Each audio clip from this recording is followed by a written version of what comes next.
हरे कृष्णा, राधे राधे। क्या सर्दियों में आप भी अपने लल्ला को रोज नहलाते हैं? तो देखिए, लल्ला खुद ही ऐसे संकेत देते हैं कि उनको रोज स्नान करना है या नहीं करना है। क्या होता है, हम उनके दिए हुए संकेतों को समझ नहीं पाते हैं और हम रोज उनकी सारी सेवाएं बड़े लाड से, बड़े प्यार से, नियम के साथ करते हैं। तो आज मैं आपको कुछ ऐसे संकेतों के बारे में बताऊंगी जो कि आपके लड्डू गोपाल जी आपको भी जरूर से देते हो। जब हम अपने लड्डू गोपाल जी की, अपने लल्ला की सेवा निरंतर रूप से करते हैं और सेवा करते करते हमें कुछ समय बीत जाता है, तो हमारे लड्डू गोपाल जी है ना, हमें क्या करते हैं, संकेत देना शुरू कर देते हैं।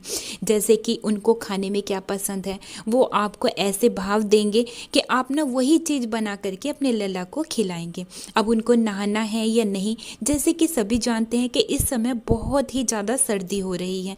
हमारे यहाँ तो कई कई दिन के बाद सूर्यदेव दर्शन दे रहे हैं। आप बताइएगा कि आपके यहाँ पर कैसा मौसम है। तो क्या ऐसी ज़बरदस्त सर्दी में अपने लड्डू गोपाल जी को रोज स्नान कराना चाहिए या नहीं? तो हमारे लल्ला हमें खुद ही संकेत दे के बताते हैं कि मैया मुझे आज नहाना है या आज मुझे नहीं नहाना है। देखिए, हमारे घर पे जो लड्डू गोपाल जी की पूजा सेवा होती है वो पुत्र भाव से होती है। सब इन्हें छोटा सा नन्हा सा बालक ही समझते हैं और इनको सब लल्ला ही कहते हैं। सभी भक्त अपने अपने भाव के अनुरूप लड्डू गोपाल जी की सेवा करते हैं। कोई पुत्र भाव से करता है, कोई जो है अपना भाई मानता है, कोई सखा मानता है। लेकिन जिस भाव से आप लड्डू गोपाल जी की सेवा करते हैं ना, लड्डू गोपाल जी भी आपको वैसे ही भाव देते हैं। अब लड्डू गोपाल जी हमें भाव दे रहे हैं, हमें संकेत दे रहे हैं, हमें कैसे पता चलेगा? तो जी बिल्कुल उसी तरह से पता चलेगा जैसे एक माँ का एक छोटा सा बच्चा होता है, बिल्कुल नवजात शिशु समझ लीजिए, और माता उसके रोने की आवाज़ को देख के बता देती है कि अब इसको भूख लगी है या इसकी तबीयत खराब है। तो बिल्कुल वैसे ही एक भक्त का भाव भी होता है। वो अपने ठाकुर जी के चेहरे को देख के, अपने लड्डू गोपाल जी के चेहरे को देख के बता देते हैं कि अब हमारे लड्डू गोपाल जी को नींद आई है, अब उनको भूख लगी है, या आज हमारे लल्ला का स्नान करने का मन है या नहीं। ऐसे ही भाव हमारे लल्ला हमें देना शुरू कर देते हैं। अब देखिए, सर्दी इस समय बहुत ज़्यादा है, तो क्या लड्डू गोपाल जी को रोज स्नान कराना सही है? तो देखिए, हमारे लल्ला तो हमें खुद ही बताते हैं कि आज उन्हें स्नान करना है या नहीं। तो जिस दिन उनका स्नान करने का मन नहीं होता है तो हम उन्हें किस प्रकार से स्नान करा सकते हैं, सभी जानकारी आपको इस वीडियो में दूंगी। अगर आप हमारे चैनल पर पहली बार आए हैं तो प्लीज़ हमारे चैनल को सब्सक्राइब कर लीजिएगा और वीडियो को लाइक शेयर जरूर से कीजिएगा और मुझे कमेंट करके जरूर से बताइएगा क्या आपके लड्डू गोपाल जी भी आपको कुछ इस तरह के संकेत देते हैं। तो जी जैसे देखिए, सर्दियों के समय में हम अपने लड्डू गोपाल जी को सुबह में एक निश्चित समय पर उठाते हैं और एक निश्चित समय पर ही अपने लड्डू गोपाल जी को स्नान कराते हैं। लेकिन किसी दिन घर में कुछ ऐसा काम आ जाता है या जैसे बच्चे ही अपना कोई ऐसा काम बता देते हैं, तो हम लड्डू गोपाल जी को सही समय पर स्नान नहीं करवा पाते हैं। स्नान में देरी हो जाती है, जैसे कि हम 8 बजे तक लड्डू गोपाल जी को स्नान कराते हैं तो 9 बज गया है या 9:30 बज गया है। तो हमें समझ जाना चाहिए कि आज हमारे लड्डू गोपाल जी जो स्नान नहीं करना चाहते हैं, वो आज नहाना नहीं चाहते हैं।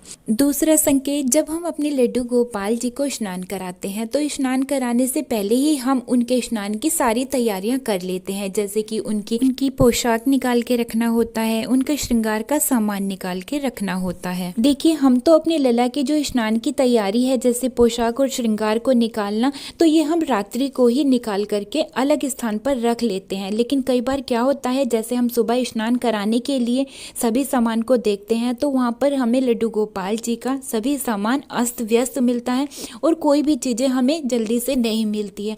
तो हम समझ जाते हैं कि आज हमारे लल्ला बिल्कुल भी नहाना नहीं चाहते हैं, वो स्नान नहीं करना चाहते हैं। बात करते हैं तीसरे संकेत के बारे में। आपने लल्ला के स्नान की सारी तैयारी कर ली है और बस आप लल्ला को स्नान कराने ही जा रहे हैं कि अचानक से आपके घर पे मेहमान आ जाते हैं या फिर आपके कोई पड़ोसी आ जाते हैं, तो आप समझ जाइए कि आज आपके लल्ला का बिल्कुल भी स्नान करने का मन नहीं है। अगर ऐसे भाव, ऐसे संकेत आपके लल्ला भी आपको दे रहे हैं तो आपको समझ जाना चाहिए कि आज वो नहाना नहीं चाहते हैं और वो आपसे कह रहे हैं कि मैया आज बहुत सर्दी है, आज मुझे नहीं नहाना निभाना है। देखिए, लड्डू गोपाल जी की सेवा भाव से की जाती है, दिल से की जाती है और प्रेम से की जाती है। लड्डू गोपाल जी प्रेम के भूखे हैं।